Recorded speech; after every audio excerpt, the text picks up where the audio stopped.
Before we begin today's video, I want to show you guys some footage. It's really funny.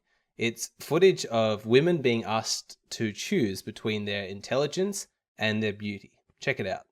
Would you rather be dumb but drop dead gorgeous, or really intelligent but also ugly? I don't know. If you had to pick. I don't know. I think intelligent. Okay, intelligence but very ugly. But no, not really. I don't know.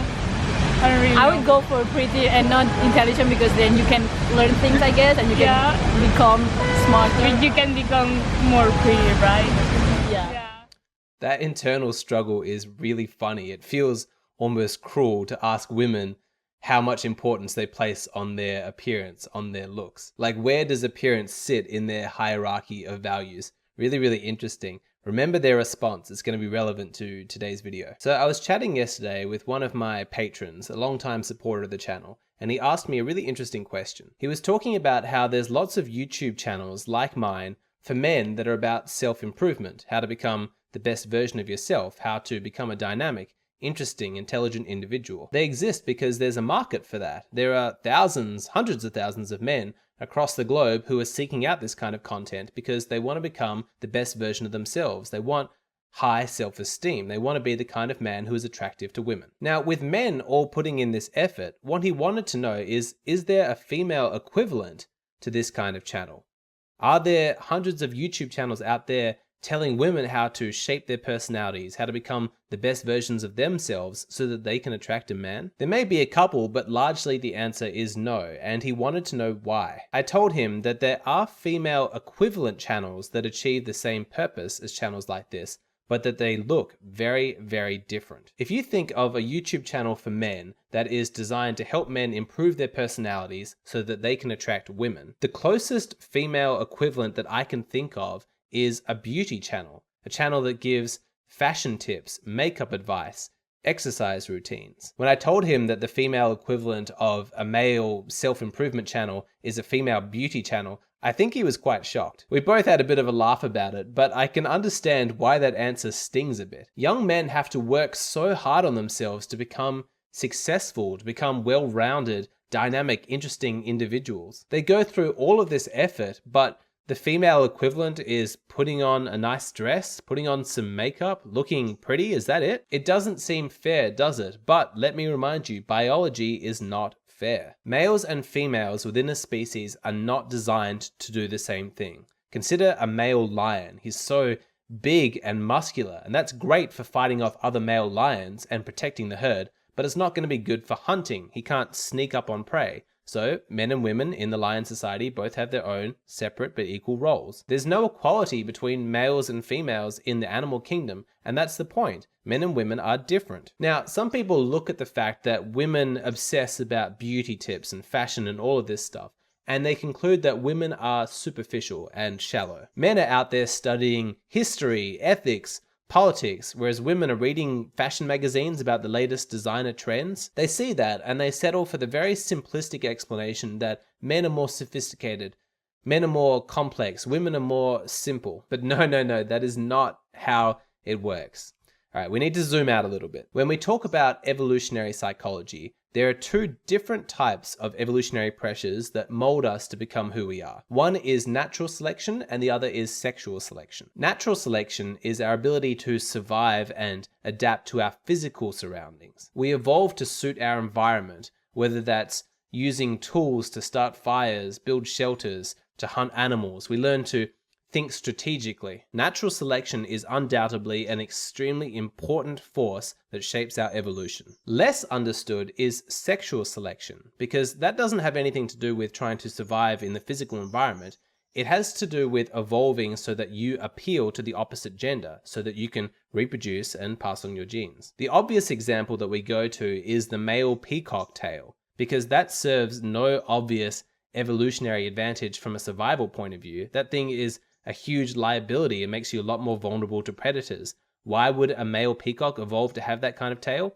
Well, it's because it's got nothing to do with physical survival. It's got to do with sexual survival. He shows it off as an attempt to try and get the female peacocks to mate with him. It is sexual selection that has crafted the peacock tail. For a highly social animal like human beings, sexual selection has had a far bigger impact on our psychology than natural selection. In other words, the majority of the traits that men and women have weren't evolved to help them survive in the physical world and adapt to dangers in the physical environment. They were developed to adapt us to the social environment, to help us attract a mate. In layman's terms, it all comes down to sex. We just want to pass on our genes, that's it. So why did men evolve to be ambitious, analytical, achievement-driven, capable of being a strong provider? It's because of sexual selection. It's because that's what women wanted from men. Women wanted men who were intelligent enough to be able to predict danger and then successfully evade that danger. They wanted men who were strong enough to overcome challenges, men who were ambitious enough to reach the high status in a human society, because then they could provide for their children. So over time, sexual selection exerts its influence. Men who have those highly ambitious traits, they begin to mate more, and then it creates a self-reinforcing cycle. It's a feedback loop. Men start developing these traits because they notice that it is attractive to women. Men who have those traits are the ones that get to pass on their genes. It is a type of selective breeding, except that nobody is in charge. Nobody is in control of this whole thing. It's just evolution. Everybody is just adapting individually to what suits their specific needs, but it has an impact on the species as a whole. You know those really soft, feminine guys who call themselves the male feminists? The guys who despise their own masculinity? The reason they're doing that is because they think it's going to appeal to women. They think that it's going to get them sex. That is the motivation.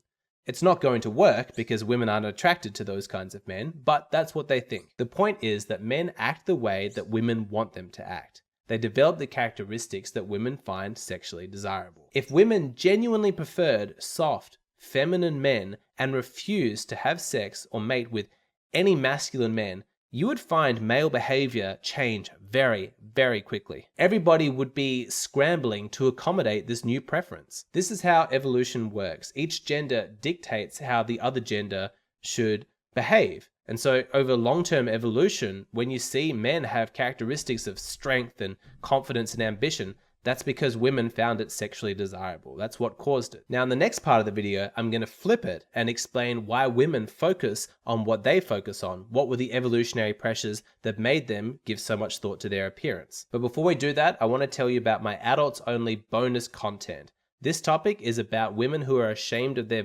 vaginas and won't let boys go down on them. I talk about why women have this shame of their vaginas, and I talk about the male equivalent of men who are ashamed of their dicks. I talk about the reasons why men might not enjoy giving a woman cunnilingus. Lastly, I talk about how you can help to solve your partner's insecurity about her vagina, and why it's ultimately in your best interest to have a woman who's not ashamed of her genitals. I love talking about sex, and this is the kind of topic that I can't cover on YouTube because this sort of topic, using these kinds of words, they get me demonetized. So if you want to access my more explicit stuff, go ahead and sign up at my Patreon. It's just $5 a month and you get access to everything. Okay, so if all of these male self-improvement channels are proof that women want men who are ambitious, successful, intelligent, dynamic, all that stuff, what do the plethora of female beauty channels say about male preferences? It says that men are interested in looks.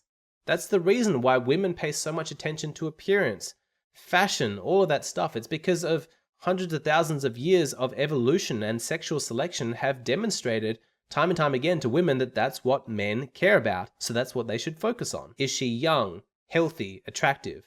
That's what men want to know. Fundamentally, it's about her ability to have healthy children. He wants to know if she is fertile, if she has good genes. So really, there is nothing superficial or shallow about any of this. I mean, those are concepts just created by the human mind. They don't really exist in reality. Reality is just biology, and that's what's occurring here. So if you think that men are superior to women because women spend all of their time focused on appearances and looks, then you have gravely missed the point. They are just responding to what men are interested in. In actual fact, it's a bigger indictment of men. It's also one of the reasons why I am so grateful that I was born a man and not a woman. I can only imagine how frustrating it must be to be a woman who is intelligent and accomplished, and yet when you're in the dating market, all men seem to care about is what you look like. I would find that unbearable. My sympathy to all of the amazing women out there who have awesome personalities but aren't very pretty, and you don't get the attention that you deserve. that sucks. So if you're frustrated that women seem to be really superficial and only care about looks, the solution, at least on a society-wide level, is that we need to stop paying attention to beautiful women. We need to stop giving them validation just for their looks. We need to raise our standards collectively. We need to demand more. Don't give away your attention or your commitment to a woman just because she's pretty. Wait to see if she has more. Wait to see what her personality is like. Check to see if she's actually a high-quality woman. If every single man on this planet collectively raised his standards of what he expects from a woman in terms of personality, you would see women respond very quickly to this new market pressure. They would abandon all the fashion magazines and start reading philosophy instead. But that's not going to happen. You and I know that that's not going to happen because on an individual level, you and I can raise our standards, but we're just a drop in the ocean. It's just such a small force. The world's most abundant resource is thirsty men, and there's always going to be guys who are willing to do something just for a pretty face. I'm afraid that's not going to change. No passionate speeches from me are going to have any real impact. It's just too deeply rooted in our biology. So I encourage you to drop all the ideas that you have about equality or superiority, which gender is more superficial. That's all complete nonsense. Men are the way that they are because of women's preferences. Women are the way that they are because of men's preferences. They are inextricably entwined, and no amount of complaining is ever going to change that. There are biological facts that dictate how we behave, and the sooner we understand and accept these facts, the sooner we can begin to make changes within the system to suit our advantage. If you want to hear more from me, just remember you can check out my bonus content, Women Who Are Ashamed of Their Vaginas. Just click on the link in the description box below that'll take you to my Patreon.